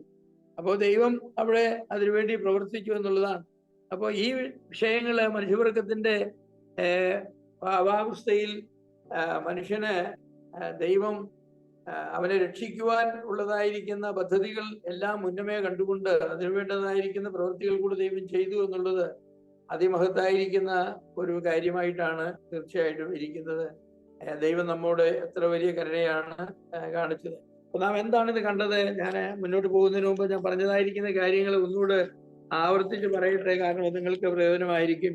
ഞാൻ പറഞ്ഞത്, ഈ ദൈവം മനുഷ്യനെ രക്ഷിക്കുവാനായിട്ട് തീരുമാനിക്കുമ്പോൾ ദൈവത്തിന്റെ ഒരുക്കം എന്ന് പറയുന്നത് നിത്യതയിൽ ഇറ്റേണിറ്റി പാസ്റ്റിൽ തുടങ്ങിയതാണ്. ഇറ്റേണിറ്റിക്ക് പാസ്റ്റും പ്രസന്റും ഫ്യൂച്ചറും ഇല്ലെന്നുള്ള കാര്യം ഞാൻ അറിയുന്നു ലോജിക്കലി. കാരണം എന്ന് പറയുന്നത് ഇറ്റേണിറ്റി എന്ന് പറഞ്ഞാൽ ഇമ്മെഷറബിൾ ആണ്, അതിന് മെഷർ ചെയ്യാനായിട്ട് സാധിക്കില്ല. മനുഷ്യനെ സംബന്ധിച്ച് ഇറ്റേണിറ്റിക്ക് പാസ്റ്റും പ്രസന്റും ഫ്യൂച്ചറും ഉണ്ട്. അതുകൊണ്ട് മനുഷ്യന്റെ ചരിത്രത്തിന്റെ പാസ്റ്റിൽ ദൈവം അതിനുള്ളതായിരിക്കുന്ന തീരുമാനങ്ങൾ ചെയ്തു. ലോകസ്ഥാപനം മുതൽ, ലോകസ്ഥാപനത്തിന് മുൻപ്, ലോകസ്ഥാപനം മുതൽ എന്നൊക്കെ പറയുമ്പോൾ ആ കാര്യമാണ് കാണുന്നത്. നിത്യതയിൽ തുടങ്ങിയ ഒരുക്കമാണ്. അതുപോലെ മനുഷ്യന് രണ്ട് ഓപ്ഷൻസ് മാത്രമേ ഉള്ളൂ ഈ വിഷയങ്ങളിൽ. ഒന്ന് സ്വീകരിക്കുക, ഒന്ന് സ്വീകരിക്കാതിരിക്കുക. സ്വീകരിക്കുക ഉള്ളതായിരിക്കുന്ന ക്രമീകരണങ്ങളാണ് വാസ്തവത്തിൽ ദൈവം മനുഷ്യനെ അടച്ചു കളയാതിരുന്നത്. അവൻ ആഗ്രഹിച്ചാൽ അത് സ്വീകരിക്കത്തക്കവണ്ണം. ഈ രക്ഷ എന്ന് പറയുന്നതായിരിക്കുന്ന വിഷയം നമ്മൾ പറഞ്ഞത് മനുഷ്യർക്ക് മാത്രമല്ല, ദൂതന്മാർക്കും താല്പര്യമുള്ള ഒരു വിഷയമാണ്. അവരും അതിലേക്ക് കുനിഞ്ഞു നോക്കുവാനായിട്ട് ആഗ്രഹിക്കുന്നുണ്ട്. പഴയ നിയമത്തിലെ ദൂതന്മാർ മുഖാന്തരം നൽകിയതാണല്ലോ ന്യായപ്രമാണം എന്ന് പറയുന്നത്. ആ ന്യായപ്രമാണത്തിൽ രക്ഷയെക്കുറിച്ചുള്ളതായിരിക്കുന്ന ഒരുപാട് കാര്യങ്ങൾ പറഞ്ഞിട്ടുണ്ട്. ആ കാര്യങ്ങളൊക്കെ ദൂതന്മാർ മുഖാന്തരം പ്രവാചകന്മാർക്കും മറ്റുമൊക്കെ വെളിപ്പെടുത്തി കൊടുത്തപ്പോൾ ഇതെന്താ പറയുന്നത് എന്നത് മനസ്സിലാക്കാനുള്ളതായിരിക്കും ഒരു ജിജ്ഞാസ ദൂതന്മാർക്ക് തീർച്ചയായിട്ടും ഉണ്ടായിരുന്നു. ഒരു കാര്യം അവർക്കും അതെഴുതിയ പ്രവാചകന്മാർക്കും മനസ്സിലായി, ഇത് ഭാവിയിൽ പൂർത്തീകരിക്കപ്പെടുന്ന ദൈവത്തിന്റെ പദ്ധതിയുടെ ഒരു ഭാഗമാണ് എന്ന്. അതുപോലെ രക്ഷ സാധ്യമാകുവാൻ തക്കവണ്ണം കഴിയുന്നതിന് കാരണം എന്താണെന്ന് ചോദിച്ചാൽ ഈ മനുഷ്യാത്മാവിന്റെ അമർത്യതയാണ് അതിനുള്ള പ്രധാനമായിരിക്കുന്ന ഒരു കാര്യം. നമുക്കറിയാം, മണ്ണിൽ നിന്നാണ് മനുഷ്യന്റെ ശരീരത്തെ നിർമ്മിച്ചത്. അതുകൊണ്ട് ആ ശരീരം പിന്നെ മണ്ണിനോട് ചേർന്ന് പോവുകയാണ്. ദൈവം ഒരു പുതിയ ശരീരത്തെ വീണ്ടും ഉയർപ്പിച്ച്, അല്ലെങ്കിൽ മണ്ണിൽ നിന്നും ആ ശരീരത്തെ ഉയർപ്പിച്ച് മനുഷ്യൻ നൽകുകയാണ് ചെയ്യുന്നത്. എന്നാൽ മനുഷ്യന്റെ ആത്മാവിനെ സംബന്ധിച്ച് ദൈവത്തിന്റെ ശ്വാസമാണ് പകർന്നു കൊടുത്തത്. അമർത്യതയുള്ള, നിത്യതയുള്ള ദൈവത്തിന്റെ ശ്വാസം മനുഷ്യന്റെ മൂക്കിലേക്ക് വിട്ടാണ് മനുഷ്യനെ ജീവനുള്ള ദേഹിയാക്കി തീർത്തത്. അതുകൊണ്ട് ശരീരം മർത്യമാണ്, അത് മണ്ണിനോട് ചേരുമ്പോഴും ആത്മാവ് മണ്ണിനോട് ചേരുന്നില്ല. ആത്മാവ് അതിനെ നൽകിയ ദൈവത്തിലേക്ക് പോകുന്നു എന്നാണ്. ഓരോ ആത്മാവും അത് നീതീകരിക്കപ്പെട്ടതായി തീർന്നെങ്കിൽ ദൈവസന്നിധിയിലേക്ക് പോകും, ഇല്ലെങ്കിൽ അതിനുവേണ്ടി ദൈവം ഒരുക്കിയ സ്ഥലത്തേക്ക് അത് പോകും. അങ്ങനെയുള്ളതായിരിക്കുന്ന ആ ഒരു സ്ഥിതിയാണ് ദൈവം മനുഷ്യന്റെ ആത്മാവിന് നൽകിയിട്ടുള്ളത്. അതുകൊണ്ടാണ് ഈ രക്ഷ സാധ്യമായി തീരുന്നത്. അതുപോലെ തന്നെ മനുഷ്യവർഗത്തിന്റെ ഏകത, യൂണിറ്റി ഓഫ് ഹ്യൂമൻ റേസ്, അത് രക്ഷയ്ക്ക് കാരണമാണ്. കാരണം പാപം എന്ന് പറയുന്ന ഏക മനുഷ്യനാൽ പാപവും പാപത്താൽ മരണവും വന്നു. അതുപോലെ ഏക മനുഷ്യന്റെ അനുസരണത്താലാണ് എല്ലാവർക്കും രക്ഷാകാരണമായി തീരുന്ന രക്ഷ ഒരുക്കിയിരിക്കുന്നത്. ആ ഏകൻ എന്ന് പറയുന്നത് അതിപ്രധാനമായിരിക്കുന്ന ഒരു ഉപദേശമാണ്. ഞാൻ പറഞ്ഞു, ഒരുപക്ഷെ ദൂതന്മാരെ ദൈവം രക്ഷിക്കാഞ്ഞതിന്റെ കാരണം എന്ന് പറയുന്നത് ദൂതന്മാർക്ക് അങ്ങനെ ഏകതയില്ല. അവർക്ക് എല്ലാവർക്കും ഒരു ദൂതൻ എന്നല്ല വേറെ ദൂതൻ, ഒരു ദൂതൻ എന്നല്ല ലോകത്തുള്ള എല്ലാ ദൂതന്മാരും ജനിച്ചിരിക്കുന്നത്. അവരെ സംബന്ധിച്ചിടത്തോളം ഓരോ ദൂതനെയും ദൈവം സൃഷ്ടിക്കുകയാണ്. എങ്ങനെയാണ് ദൈവം ദൂതന്മാരെ സൃഷ്ടിച്ചതെന്നും നമുക്കറിയില്ല. ഏതായാലും ദൂതന്മാരെ ഓരോരുത്തരായിട്ട് ദൈവം സൃഷ്ടിച്ചു എന്ന് വേണം വിചാരിക്കാൻ. ദൂതന്മാർക്ക് ഒരു അപ്പനില്ല, അവർ ഗ്രാൻഡ് ഫാദർ ഇല്ല, അവർക്ക് അങ്ങനെയുള്ളതായിരിക്കുന്ന ബന്ധങ്ങള് അവർക്ക് ഇല്ല. കർത്താവ് തന്നെ പറഞ്ഞല്ലോ, സ്വർഗത്തിൽ ചെല്ലുമ്പോൾ നമ്മൾ ദൂതന്മാരെ പോലെ ആകുമ്പോൾ വിവാഹത്തിന് കൊടുക്കുക, വിവാഹം കഴിക്കുക ഒന്നും ചെയ്യുന്നില്ല. അങ്ങനെയുള്ളതായിരിക്കുന്ന ബന്ധങ്ങളൊന്നും ദൂതന്മാർക്ക് ഇടയിലില്ല. അതുകൊണ്ട് ഈ മനുഷ്യവർഗത്തിന്റെ ഏകത എന്ന് പറയുന്നത് വളരെ വലിയ ഒരു ഉപദേശമാണ്. ലേഖനത്തിലൊക്കെ വരുമ്പോൾ അതേക്കുറിച്ചൊക്കെ ധാരാളം നമുക്ക് പഠിക്കുവാനുണ്ട്. ഈ സത്യം നാം പൂർണ്ണമായി മനസ്സിലാക്കിയില്ലെങ്കിൽ നമുക്ക് രക്ഷയുടെ ഉപദേശം ഒരിക്കലും മനസ്സിലാക്കാൻ എടുക്കുകയില്ല. കാരണം ആദാം പാപം ചെയ്തപ്പോൾ നാം എങ്ങനെ പാപിയായി തീർന്നു, യേശു ക്രിസ്തു മരിച്ചപ്പോൾ നാമും എങ്ങനെ മരിച്ചു, അവനോടുകൂടെ ക്രൂശിക്കപ്പെട്ടു, അവനോട് മരിച്ചു എന്നൊക്കെ പറയുമ്പോൾ അത് വിശ്വാസം എക്സർസൈസ് ചെയ്യുമ്പോഴാണ് അതിന്റെ യാഥാർത്ഥ്യത്തിലേക്ക് വരും, നമ്മുടെ പേരിലേക്ക് അത് കൂട്ടുന്നത് എന്ന് വന്നാലും കാൽവറി സംഭവിച്ചത് അതാണ്. കർത്താവായ യേശു ക്രിസ്തുവിന്റെ കാൽവറി ബലിയിൽ ദൈവം രക്ഷയ്ക്കായിട്ട് മുന്നറിയപ്പെട്ടതായിരിക്കുന്ന എല്ലാ ആളുകളുടെയും മരണം അതിൽ മരിച്ചവരായിട്ട് കണക്കാക്കുകയും ക്രിസ്തുവിനോട് അടക്കപ്പെടുകയും ക്രിസ്തുവിനോട് ഉയർത്തെഴുന്നേൽക്കുകയും ചെയ്യുന്നു. കാരണം ക്രിസ്തു ഒരിക്കലേ മരിച്ചുള്ളൂ, ക്രിസ്തു ഒരിക്കലേ അടക്കപ്പെട്ടുള്ളൂ, ക്രിസ്തു ഒരിക്കലേ ഉയർത്തെഴുന്നേറ്റുള്ളൂ. എങ്കിൽ നാം എല്ലാവരും മരിക്കപ്പോഴും അടക്കപ്പെട്ടപ്പോഴും ഉയർത്തെഴുന്നേറ്റപ്പോഴും ഒരൊറ്റ മരണം അടക്കം ഉയർത്തെഴുന്നേൽക്കുമായിട്ടാണ് ബന്ധപ്പെട്ടിരിക്കുന്നത്. അല്ല നമ്മളെ ഓരോരുത്തർ രക്ഷിക്കാനായിട്ട് കർത്താവ് ഓരോ പ്രാവശ്യം വന്ന് മരിച്ചടക്കപ്പെട്ട് ഉയർത്തെഴുന്നേൽക്കല്ല ചെയ്തത്. അപ്പൊ ഏകന്റെ മരണവും ഏകന്റെ പുനരുദ്ധാനവും ഒക്കെ വളരെ പ്രധാനപ്പെട്ടതായിരിക്കുന്ന ഉപദേശങ്ങളാണ്. അതൊക്കെ മനസ്സിലാക്കാൻ നമുക്ക് രക്ഷയെക്കുറിച്ചൊന്നും മനസ്സിലാക്കാനായിട്ട് സാധിക്കുകയില്ല. നമ്മൾ ചിലപ്പോൾ വിചാരിക്കുന്നത് നമ്മുടെ മിടുക്കൊണ്ടൊക്കെ നമ്മൾ വിശ്വസിച്ചു അങ്ങനെ രക്ഷ പ്രാപിച്ചു എന്നാണ്. അങ്ങനെയല്ല. മൂന്നാമത് നമ്മൾ പറഞ്ഞത് പാപത്തിന്റെ സ്വഭാവത്തെ കുറിച്ചാണ്. മനുഷ്യവർഗത്തിന്റെ പാപത്തിന് 3 സ്വഭാവങ്ങളാണുള്ളത്. ഒന്നാമതായി വീണുപോയതായിരിക്കുന്ന ദൂതന്മാർ, ഞാൻ പറഞ്ഞ പോലെ അവർ വ്യക്തിപരമായ ലംഘനത്താൽ പാപികളായി തീർന്നെങ്കിൽ മനുഷ്യർ അങ്ങനെയല്ല. ഞാൻ പാപിയായി തീർന്നത് കൊണ്ട്, പാപം ചെയ്തുകൊണ്ടല്ല ഞാൻ പാപിയായി തീർന്നത്, ഞാൻ പാപിയായി ജനിച്ചത് കൊണ്ടാണ് പാപം ചെയ്യുന്നത്. ഞാൻ പാപിയായി ജനിക്കുവാനുള്ള കാരണം എന്ന് പറയുന്നത് ആദാമ്യ പാപത്തിൽ ഞാൻ പങ്കെടുത്തു എന്നുള്ളതാണ്. ആദാമ്യ പാപത്തിൽ ഞാൻ പങ്കെടുത്തു. ട്രഡൂഷ്യനിസം എന്ന് പറയുന്നതായിരിക്കുന്ന ഒരു അതിപ്രധാന ഉപദേശമുണ്ട്. അതായത് ആദാമില് നമ്മൾ എല്ലാവരും പാപം ചെയ്യുന്നു. ആദാമിന്റെ സെമിനൽ പ്രസൻസ് എന്ന് പറയും. അങ്ങനെ ബീജ സംബന്ധമായി ആദാമിൽ മനുഷ്യവർഗമൊക്കെയും ഉണ്ട്. ആദാമിനെ ദൈവം സൃഷ്ടിച്ചപ്പോൾ ലോകത്തുള്ള സകല മനുഷ്യവർഗത്തെയും ആദാമിനെ സൃഷ്ടിക്കുകയാണ് ചെയ്തത്. അതുകൊണ്ട് ആദാം മരിച്ചപ്പോൾ സകല മനുഷ്യവർഗവും അതിൽ മരിക്കുകയാണ് ചെയ്തത്. അതുപോലെ തന്നെയാണ് ലോകസ്ഥാപനത്തിന് മുൻപേ തിരഞ്ഞെടുക്കപ്പെട്ട ആളുകൾ അവരുടെ പേരുകൾ ജീവപുസ്തകത്തിൽ എഴുതി അവരുടെ പാപങ്ങളുടെ പരിഹാരത്തിന് വേണ്ടി യേശു ക്രിസ്തുവിന്റെ കാൽവരി ക്രൂശിൽ ലോകസ്ഥാപനം അറുക്കപ്പെട്ടവനായിട്ട് കണ്ടു. മരിച്ചത് ഒരിക്കലേ ഉള്ളൂ, കാലത്തിന്റെ തികവിലെങ്കിലും അവനെയും അറുക്കപ്പെട്ടവനായിട്ടാണ് ദൈവം കണ്ടത്. ഈ രക്ഷിക്കാൻ തിരഞ്ഞെടുക്കപ്പെട്ടതായിരിക്കുന്ന ആളുകളുടെ പാപത്തിന്റെ പരിഹാരത്തിന് വേണ്ടി യേശു ക്രിസ്തുവിനെ അറുക്കപ്പെട്ടവനായിട്ട് കണ്ടു. അതുകൊണ്ടാണ് യേശു ക്രിസ്തു മരിച്ചപ്പോൾ നാം അവനോടുകൂടി മരിച്ചു എന്ന് പറയുവാനായിട്ട് ഇടയായിട്ടുള്ളത്. അല്ലെങ്കിൽ ലോകത്തിലുള്ള സകല മനുഷ്യരും യേശു ക്രിസ്തുവിനോട് മരിച്ചു, സകല മനുഷ്യരും യേശു ക്രിസ്തുവിനോട് അടക്കപ്പെട്ടു, സകല മനുഷ്യരും യേശു ക്രിസ്തുവിനോട് ഉയർത്തെഴുന്നേറ്റു എന്ന് പറയുന്നതായിട്ട് വരും. അങ്ങനെ ലോകത്തുള്ള സകല മനുഷ്യരും യേശു ക്രിസ്തുവിനോട് മരിച്ചില്ല, എല്ലാവരും യേശു ക്രിസ്തു അടക്കപ്പെട്ടുമില്ല, എല്ലാവരും ഉയർത്തെഴുന്നേറ്റുമില്ല. ദൈവം മുന്നറിഞ്ഞവരായിരിക്കുന്ന ആളുകളെ വിശ്വാസത്താൽ കർത്താവായ യേശു ക്രിസ്തുവിനോട് ഐഡന്റിഫൈ ചെയ്യുമ്പോഴാണ് ഈ യാഥാർത്ഥ്യം നമ്മുടെ ജീവിതത്തിൽ നമുക്ക് മനസ്സിലാക്കുവാനായിട്ട് കഴിയുന്നത്. അപ്പോ ആദാം പാപം ചെയ്യുവാനുള്ളതായിരിക്കുന്ന അത് ആദ്യ പ്രേരണ സാത്താനിൽ നിന്ന് ഉണ്ടായി. അതുകൊണ്ട് പുറമേ നിന്നുള്ളൊരു പ്രേരണയിലാണ് ആദാം പാപം ചെയ്തതെങ്കിൽ പുറമേ നിന്നുള്ളതായിരിക്കുന്ന ഒരു പ്രേരണ രക്ഷയ്ക്കും കാരണമായി തീർന്നു. അങ്ങനെയാണ്. ഒരു മനുഷ്യനും തന്റെ പ്രവൃത്തി കൊണ്ട് രക്ഷിക്കപ്പെടുകയല്ല, അങ്ങനെ ചെയ്യാനായിട്ട് സാധിക്കുകയില്ല. മനുഷ്യൻ രക്ഷയ്ക്ക് ബാഹ്യമായിരിക്കുന്ന ഒരു പ്രവൃത്തിയാണ് ആവശ്യം. അത് കർത്താവായ യേശു ക്രിസ്തുവിന്റെ കാൽവറിയിലെ ബലിമരണമാണ് അതിന് കാരണമായിരിക്കുന്ന പരിശുദ്ധാത്മാവ്. ആ ബലിമരണം നമ്മുടെ ഹൃദയത്തിൽ പ്രവർത്തിച്ച് നമ്മുടെ മരണമായിട്ട് നമ്മെ ബോധ്യം തരുത്ത്, പാപബോധം തന്ന്, നീതിബോധം തന്ന് കർത്താവായ യേശു ക്രിസ്തുവിന്റെ താതാത്മ്യം പ്രാപിക്കുന്നവരായിട്ട് നമ്മെ തീർക്കുകയാണ് ചെയ്യുന്നത്. അതൊക്കെ രക്ഷയുടെ വലിയ വലിയ പ്രവർത്തനങ്ങളാണ് ദൈവം ചെയ്യുന്നത്. നാലാമത് ഞാൻ പറഞ്ഞത്, മൂന്നാമതായിട്ട് പറഞ്ഞത്, ആദാമ്യ പാപം എന്ന് പറയുന്നത് ആധ്യാത്മിക സ്വഭാവമുള്ള ഒന്നല്ല, അത് ധാർമ്മിക സ്വഭാവമാണ്. അത് നിയമപരവും ധാർമ്മികവുമാണ്. It is ethical and legal, forensic എന്ന് പറയും. എന്ന് പറഞ്ഞാൽ മനുഷ്യൻ പാപം ചെയ്തപ്പോ മനുഷ്യന്റെ മനുഷ്യത്വം നഷ്ടപ്പെട്ടില്ല. മനുഷ്യൻ മനുഷ്യനായി തന്നെ ഇരുന്നു. മനുഷ്യന്റെ മനുഷ്യത്വത്തിന് കേടുവരികയാണ് ചെയ്തത്. മനുഷ്യത്വം നഷ്ടപ്പെടുകയല്ല ചെയ്തത്. മനുഷ്യന്റെ മനുഷ്യത്വത്തിന് കേടുവന്നു, അവന്റെ ചിന്താഗതിക്ക് കേടുവന്നു, അവന്റെ ധാർമ്മിക ബോധത്തിന് കേടുവന്നു. പക്ഷെ അവനെപ്പോഴും ധാർമ്മികത ഉണ്ട്, ചിന്തിക്കാനുള്ള കഴിവുണ്ട്, വികാരപ്പെടാനുള്ളതായിരിക്കുന്ന കഴിവുണ്ട്. മനുഷ്യൻ മനുഷ്യനായി തന്നെ തീർന്നു. അങ്ങനെയാണല്ലോ ദൈവം പറഞ്ഞത്, പാപം ചെയ്ത് കഴിഞ്ഞാൽ ഇപ്പോൾ മനുഷ്യൻ എന്നാണ്. പാപം ചെയ്ത് ഇപ്പോൾ മനുഷ്യൻ തമ്മിൽ ഒരുവനെ പോലെ ആയി തീർന്നു. ഇപ്പൊ മനുഷ്യൻ മൃഗമായി തീർന്നതല്ല, ഇപ്പോൾ മനുഷ്യൻ തമ്മിൽ ഒരുവനെ പോലെ ആയി തീർന്നു.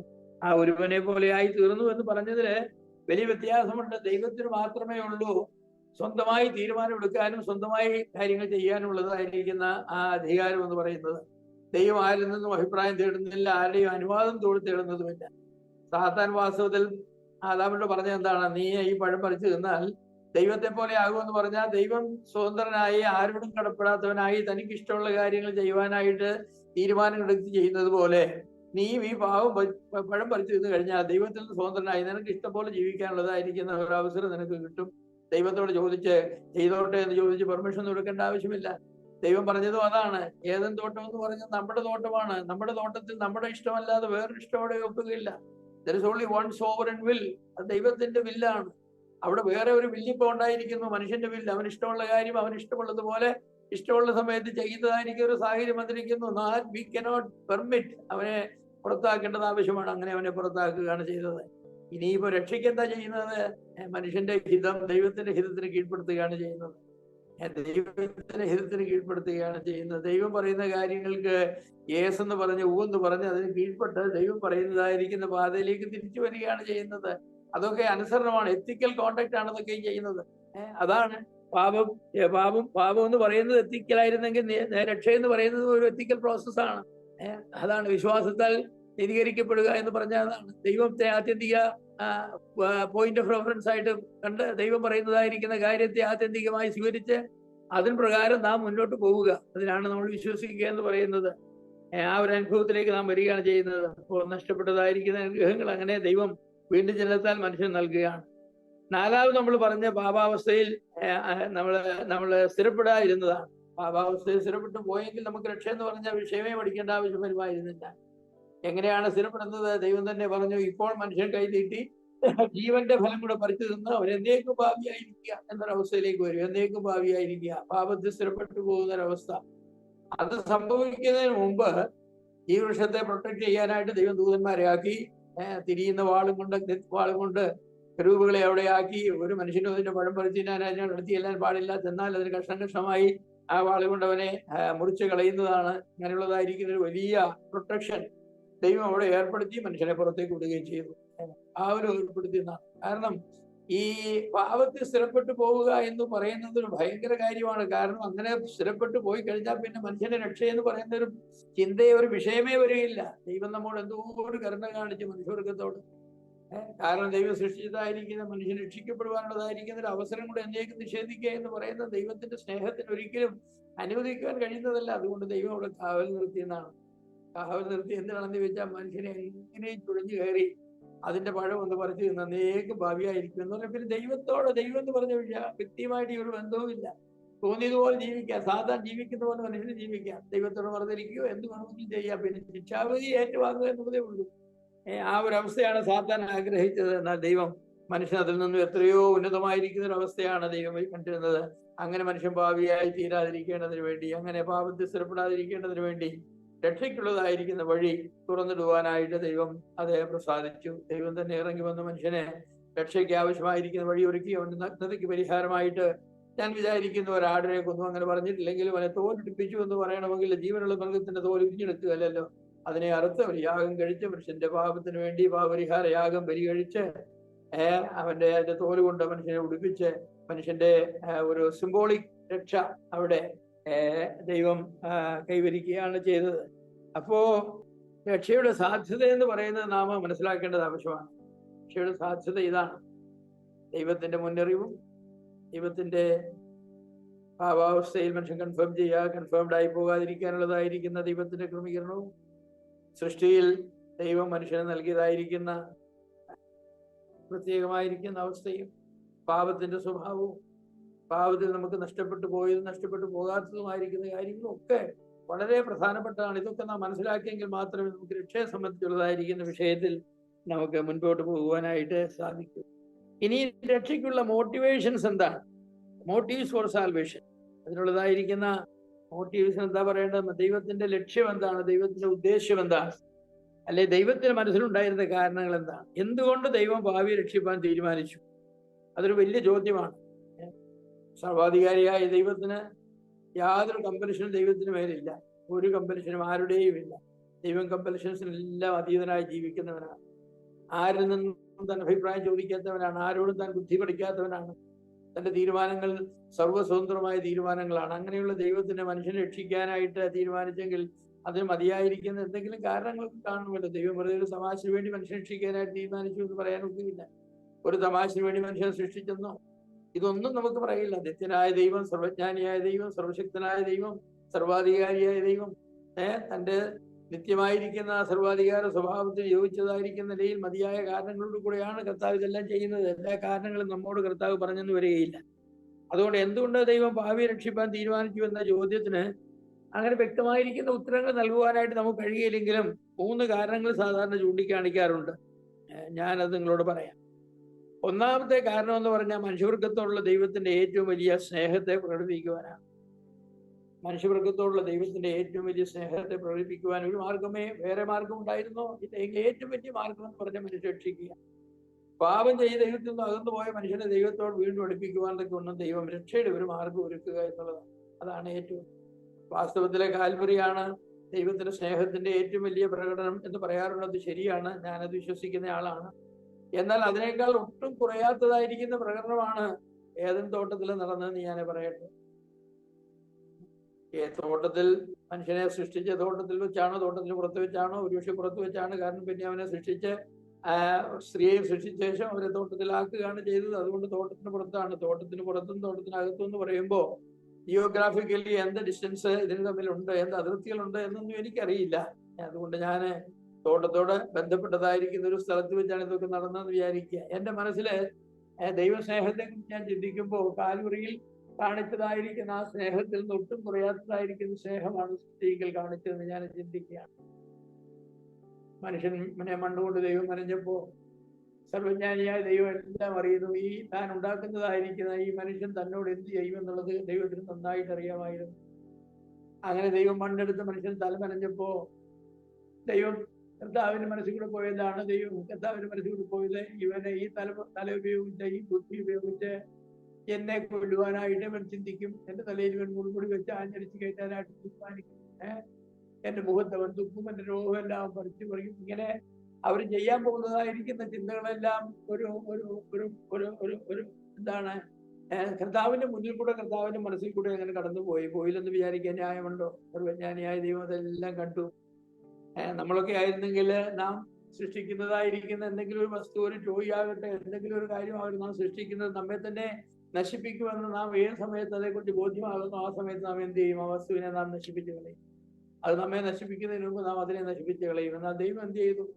ഈ മനുഷ്യന്റെ ബുദ്ധി ഉപയോഗിച്ച് സൃഷ്ടാവായിരിക്കുന്ന കർത്താവിനെ തന്നെ അവൻ കൊല്ലുവാനും അപമാനിക്കുവാനും തീരുമാനിക്കുമെന്ന് കണ്ടപ്പോ ആ നനഞ്ഞിരിക്കുന്ന കുതിർന്നിരിക്കുന്ന മണ്ണിനെ ഒരൊറ്റ അടി കൊടുത്തിരുന്നെങ്കിൽ അത് ഫ്ലാറ്റായി പൊടിയായി പോയേനും. മനുഷ്യൻ എന്ന് പറഞ്ഞവന് അവന്റെ ബുദ്ധിയുടെ സ്മാഷായി പോയേനും, അവന്റെ മസ്തിഷ്കങ്ങളുടെ സ്മാഷായി പോയേനും. കർത്താവ് ഒന്നുമല്ല ചെയ്തത്. ഞാൻ വിചാരിക്കുന്നു അതിനെ കൂടുതൽ ഭംഗിയായിട്ട് കർത്താവ് മെനയുകയാണ് ചെയ്തത്. അതുപോലെ ഓരോ ഹൃദയം, ഈ ഹൃദയം കൊണ്ട് എന്നെ സ്നേഹിക്കുന്നവരും എന്നെ പായിക്കും, എന്നെ വെറുക്കും, എനിക്കെതിരെ അവൻ ഓരോരോ കാര്യങ്ങളെ ചിന്തിച്ചാലോചിക്കും. അവന്റെ കയ്യെ മെനഞ്ഞു പോയി, കൈ കൊണ്ടാണ് അവൻ ചുറ്റിയുമാണ് എടുത്തിന്റെ കയ്യില് അടിച്ചു കയറ്റുന്നതും എന്റെ മാർഗലിയൊക്കെ കുന്തം കുത്തി കയറ്റുന്നതും. അങ്ങനെ കർത്താവ് മനുഷ്യനെ സൃഷ്ടിച്ചപ്പോൾ തന്റെ സൃഷ്ടിയിൽ ഭാവിയിൽ വരാൻ പോകുന്നതായിരിക്കുന്ന ഓരോ ചിന്തകളും ഓരോ വിചാരങ്ങളും കർത്താവിന്റെ മനസ്സിൽ കൂടി ഇങ്ങനെ പോയെങ്കിലും കർത്താവ് അതിനെ നശിപ്പിച്ച് കളയാതെ ഒരു മനോഹരമായിരിക്കും ഒരു മനുഷ്യരൂപം ഉണ്ടാക്കി അതിനുശേഷം അതിന് ജീവൻ നൽകി, ജീവശ്വാസം കൊടുത്ത് ജീവൻ നൽകി ദൈവം മനുഷ്യനാക്കി തീർക്കുകയാണ് ചെയ്തത്. ദൈവത്തിന്റെ സ്നേഹം എന്തോ ഒരു വലിയ സ്നേഹമാണെന്ന് ഞാൻ പലപ്പോഴും വിചാരിക്കാറുണ്ട്. എല്ലാം അറിഞ്ഞുകൊണ്ട്, എല്ലാം കണ്ടുകൊണ്ട്, മുന്നിൽ കണ്ടുകൊണ്ട്, നേരെ കണ്ടുകൊണ്ട്, മനസ്സിലാക്കിക്കൊണ്ട് തന്നെ ഈ മനുഷ്യനെ ദൈവം സൃഷ്ടിച്ചെങ്കിൽ മനുഷ്യൻ കർത്താവിന് നേരെ ചെയ്യുന്നതായിരിക്കുന്ന എല്ലാ കൃത്യങ്ങളും മനസ്സിലാക്കിയിട്ടും അതിനെ നശിപ്പിച്ച് കളയേണ്ടതിന് പകരം അതിനെ സൃഷ്ടിക്കുകയും അനുഗ്രഹിക്കുകയും ചെയ്തുവെങ്കിൽ ആ ദൈവത്തിന്റെ സ്നേഹം എത്ര വലിയ സ്നേഹമാണ്. അപ്പോൾ സൃഷ്ടിയോട് ഇത്ര വലിയ സ്നേഹമായതുകൊണ്ട് പിന്നെ അത് പാപം ചെയ്തപ്പോൾ അതിനെ രക്ഷിക്കുക എന്ന് പറയുന്നത് ആ രക്ഷയ്ക്കുള്ളതായിരിക്കുന്ന ഏറ്റവും വലിയ മോട്ടിവേഷൻ ആണെന്ന് ഞാൻ പറയും. അതാണ് for God so loved the world. Yohannan 3:16 നമ്മൾ വായിക്കില്ലേ, തന്റെ പുത്രനെ നൽകുവാൻ തക്കവണ്ണം ലോകത്തെ സ്നേഹിച്ചു. എന്തൊരു സ്നേഹമാണ് സ്നേഹം എന്ന് പറയുന്നത്. റോമാലേഖനം 5-ാം പറയുമല്ലോ, ഭാവികളായിരിക്കുമ്പോൾ നമുക്ക് സ്നേഹിച്ചു, ബലഹീനരായിരിക്കുമ്പോൾ, ദുഷ്ടന്മാരായിരിക്കുമ്പോൾ എന്നൊക്കെ പറയുന്നുണ്ട്. ദൈവത്തിന് നമ്മളുള്ളതായിരിക്കുന്ന സ്നേഹം, ആ സ്നേഹമാണ് വാസ്തവത്തിൽ കർത്താവിന്റെ രക്ഷണ്യ പ്രവൃത്തിയിലും ഈ രക്ഷ എന്ന് പറയുന്നതായിരിക്കുന്ന ദൈവത്തിന്റെ വലിയ ദാനത്തിനും പ്രകടമാകുന്നത്. മനുഷ്യവർഗത്തോട് എന്തോ ഒരു വലിയ സ്നേഹമാണ് ദൈവം കാണിച്ചതെന്ന് ഞാൻ ഓർക്കും. എന്നോട് ദൈവം എന്തോ ഒരു വലിയ സ്നേഹമാണ്. ഞാൻ എത്ര നേരം അതേക്കുറിച്ച് ധ്യാനിച്ചാലും എത്ര ചിന്തിച്ചാലും എൻ്റെ ആഴങ്ങളിലേക്ക് പോകുവാനായിട്ട് സാധിക്കുകയില്ല. ഒരു മനുഷ്യനും ചെയ്യാത്ത കാര്യം കർത്താവ് ചെയ്യുന്നത്. ഏത് മനുഷ്യനായാലും അവൻ കണ്ടുപിടിക്കുന്ന ഒരു കണ്ടുപിടുത്തം അവനെ തന്നെ നശിപ്പിക്കും, അവന്റെ കുടുംബത്തെ നശിപ്പിക്കും, അവന്റെ മക്കളെ നശിപ്പിക്കും എന്നൊക്കെ അത് കണ്ടുപിടിച്ചുകൊണ്ടിരിക്കുന്ന സമയത്ത് തന്നെ ബോധ്യമായാൽ അതിന്റെ ഫ്യൂസ് അപ്പോഴേ ഊരി അതിനെ ന്യൂട്രലൈസ് ചെയ്ത് കളയും. എന്നാൽ കർത്താവ് അങ്ങനെയാണ് ചെയ്യുന്നത്. ഇതെല്ലാം ചെയ്യുമെന്ന് അറിഞ്ഞിട്ടും മനുഷ്യനോടുള്ള ദൈവത്തിന്റെ സ്നേഹം അത്ര വലുതായി ഇരുന്നതിനാൽ ആ മനുഷ്യനെ സൃഷ്ടിച്ചു എന്ന് മാത്രമല്ല, അവനെ രക്ഷിക്കുവാനും തീരുമാനിച്ചു. അത് ദൈവത്തിന്റെ ഏറ്റവും വലിയ സ്നേഹത്തെ പ്രകടിപ്പിക്കുകയാണ്. അതിനെയൊക്കെ മനുഷ്യൻ ചോദ്യം ചെയ്യും. ദൈവം മനുഷ്യനെ സ്നേഹിക്കുന്നെങ്കിൽ ശിക്ഷിക്കുമോ എന്നൊക്കെ. അതൊക്കെ മനുഷ്യനെ അറിവുകൾ കൊണ്ടാണ്. സ്നേഹിച്ചത് കൊണ്ട് മാത്രമാണ് സൃഷ്ടിച്ചെന്നാണ് ഞാൻ പറഞ്ഞത്. സ്നേഹിച്ചില്ലായിരുന്നെങ്കിൽ, ഒരു നിമിഷം പകയുണ്ടായിരുന്നെങ്കിൽ, മനുഷ്യനോട് ഒരു നിമിഷം വെറുപ്പുണ്ടായിരുന്നെങ്കിൽ, മനുഷ്യൻ ചെയ്യാൻ പോകുന്ന വിഷയങ്ങളെ കുറിച്ച് മനസ്സിലാക്കിയ ദൈവം ഒരു നിമിഷം അതിനെ വെറുത്തിരുന്നെങ്കിൽ മനുഷ്യനെന്ന് പറഞ്ഞതായിരിക്കുന്ന ഒരു വർഗം ലോകത്തുണ്ടാകുമായിരുന്നില്ല. ദൈവം അതിനെ അടിച്ച് പൊടിയാക്കി കളഞ്ഞില്ല. എന്നാൽ ദൈവം അത് ചെയ്തില്ല. ദൈവം അതിനെ അനുഗ്രഹിച്ച് സൃഷ്ടിയുടെ പൂർണ്ണതയിലേക്ക് കൊണ്ടുവരുവാനുള്ളതായിരിക്കുന്ന എല്ലാ ക്രമീകരണം ചെയ്യുകയാണ് ചെയ്തത്. ദൈവം എത്ര സ്നേഹമുള്ള ഒരു ദൈവമാണ്, എത്ര നല്ലവനായിരിക്കുന്ന ഒരാളാണ്. രണ്ടാമത് ദൈവത്തിന്റെ മോട്ടിവേഷനെ കൂടി പറയുമ്പോൾ നിത്യത മുഴുവനും ദൈവത്തിന്റെ കൃപയെ വെളിപ്പെടുത്തുവാനുള്ള ഒരു മുഖാന്തരമാണ് ഈ മനുഷ്യനെ രക്ഷിക്കുക എന്ന് പറയും.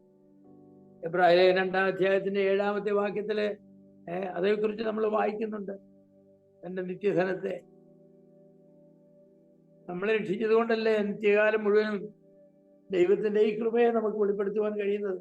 ഞാൻ പറയുന്നത് കൃപയുടെ അത്യന്ത ധനത്തെ വരുംകാലങ്ങളിൽ കാണിക്കേണ്ടതിന് ക്രിസ്തുവേശുവിൽ അവനോടുകൂടെ ഉയർത്തെഴുന്നേൽപ്പിച്ച് സ്വർഗത്തിൽ ഇരുത്തുകയും ചെയ്തു. കൃപയുടെ അത്യന്ത ധനത്തെ വരുംകാലങ്ങളിൽ കാണിക്കേണ്ടതിന്. നിത്യത മുഴുവനും കൃപയുടെ അത്യന്ത ധനത്തെ വിളിച്ചറിയിക്കുന്നത് പാവപ്പെട്ട മനുഷ്യരായിരിക്കുന്ന നമ്മെ രക്ഷിച്ച് അവിടെ ഇരിക്കുമ്പോഴാണ്. കോടാനുകോടി വിശുദ്ധന്മാരിരിക്കുന്ന സമൂഹത്തെ നോക്കിക്കൊണ്ടാണ് ദൈവകൃപയുടെ ധനത്തെ, മഹത്വത്തെ കാണുക എന്ന് പറയുന്നത്. അത് പറയാതെ തന്നെ എല്ലാവരും കാണും. ദൂതന്മാർ തന്നെ അംഗീകരിക്കും. ഇതെന്തോ ഒരു ദൈവകൃപയാണ്, ഇതെന്തോ സ്നേഹമാണ്, ഇതെന്തോ കരുണയാണ്, ഇതെന്തോ ഒരു ആത്മീയതയാണ്.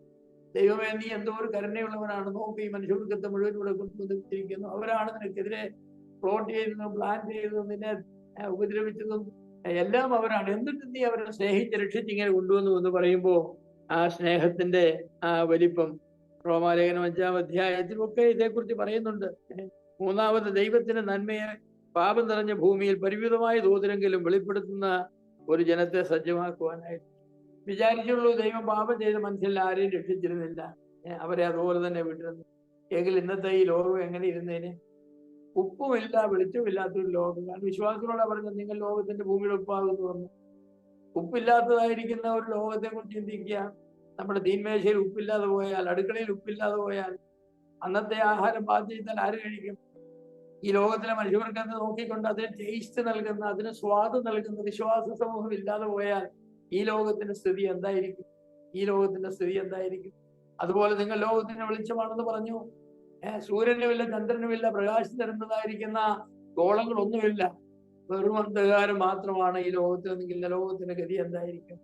എന്നാൽ വിശ്വാസികളെ വെളിച്ചമായി ദൈവം വെച്ചിരിക്കുന്നത് കൊണ്ട് എത്ര മനോഹരമായിരിക്കുന്ന ഒരു കാര്യമാണ്. അപ്പം ദൈവം തന്റെ രക്ഷന്റെ വേലയിലൂടെ ഈ ലോകത്തെ കാണിക്കുന്ന എന്താണ്? പാപം നിറഞ്ഞ ലോകമാണെങ്കിലും അതിന് മധ്യത്തിൽ ഒരു ലിറ്റിൽ സ്വീറ്റ്നെസ് ഇൻ ഇറ്റ്. അന്ധകാരം നിറഞ്ഞ ലോകമാണ്, പാപത്തിന്റെ അന്ധകാരം, എങ്കിലും അതിനിടയിൽ എന്താണ്? പ്രകാശഗോളങ്ങളെ പോലെ ജ്വലിക്കുന്നതായിരിക്കുന്ന വിശ്വാസ സമൂഹത്തെ രക്ഷപ്പെടുത്തിയത് വിശ്വാസ സമൂഹത്തെ ദൈവം വെച്ചിരിക്കുന്നു. ഇതൊക്കെ രക്ഷയുടെ ദൈവത്തിന്റെ വലിയ ഉദ്ദേശങ്ങളാണ്. മനുഷ്യവർഗം അത് അറിയണം.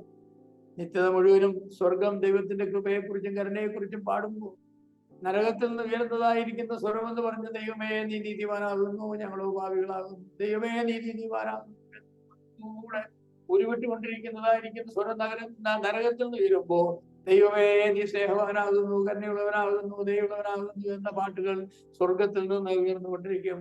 അങ്ങനെ ദൈവത്തിന്റെ നീതിയെക്കുറിച്ചും ദൈവത്തിന്റെ സ്നേഹത്തെക്കുറിച്ചും അലയടിച്ച് ഉയരുന്ന അതേ സന്ദർഭമായിരിക്കും നിത്യത എന്ന് പറയുന്നത്. നരകത്തിൽ കിടന്ന് ഒരുത്തരം ദൈവത്തെ പ്രാപില്ല. അങ്ങനെ ആരുമില്ല. ആ ക്രൂശിലെ കള്ളൻ പറഞ്ഞതുപോലെ എന്താണ് പറയുന്നത്? നാമോ ന്യായമായി അനുഭവിക്കുന്നു എന്ന് പറഞ്ഞ പോലെ അവിടെ അനുഭവിക്കും. മനുഷ്യന് പാപത്തിന്റെ ആണ് അവിടുത്തെ രക്ഷയൊന്നുമില്ലെന്ന് മനസ്സിലായി, താൻ ചെയ്യുന്നതിന് തക്കതായിരിക്കുന്നതാണ് അനുഭവിക്കുന്നതെന്ന് മനസ്സിലായെങ്കിലും അവിടെ നിന്ന് നീതിബോധത്തിൽ നിന്നല്ല, പക്ഷേ ഗത്യന്തരമില്ലായ്മയിൽ നിന്നാണെങ്കിൽ മനുഷ്യൻ പറയുന്നത് എന്താണ്? ദൈവം നീതിമാനാണ്, ഞങ്ങൾ പാപികളാണ്. ദൈവം നീതിമാനാണ്, ഞങ്ങൾ പാപികളാണ്. ഞങ്ങൾക്ക് അർഹിക്കുന്നതേ ദൈവം തന്നിട്ടുള്ളൂ എന്ന് അവിടെ നിന്ന് ഉയരുന്നതായിരിക്കുന്ന ശബ്ദം. അങ്ങനെയൊക്കെ തന്നെ ആയിരിക്കും പറയുന്നത് എന്നൊക്കെ ചോദിച്ചാൽ എനിക്കറിയില്ല. എങ്കിലും എന്റെ വിശ്വാസം എന്ന് പറയുന്നത് അതായിരിക്കും. അങ്ങനെ സ്വർഗവും നരകവും ദൈവത്തിന് അതിമഹത്തായിരിക്കുന്ന രണ്ട് അഭേദ്യ ഗുണങ്ങളെ കുറിച്ച് വിളംബരം ചെയ്തുകൊണ്ട് നിത്യത മുഴുവൻ കഴിയുന്നതായിരിക്കുന്ന ഒരു അനുഭവമായിരിക്കും അവിടെ ഉണ്ടായിരിക്കുന്നത്. അതുകൊണ്ട് രക്ഷയെക്കുറിച്ചൊക്കെ പഠിക്കുമ്പോൾ നമുക്ക് ഒരുപാട് സന്തോഷിക്കുവാനായിട്ട് വഴിയുണ്ട്. ദൈവം ഇത് നമ്മളെ സഹായിക്കട്ടെ. ഈ രക്ഷയെക്കുറിച്ച് പഠിക്കുന്ന മുഖാന്തരം കൂടുതൽ ദൈവത്തോട് അടുക്കുവാനും ദൈവത്തെ സ്തുതിക്കുവാനും ദൈവത്തെ മഹത്വപ്പെടുത്തുവാനും ഒക്കെ ഇടയാകട്ടെ.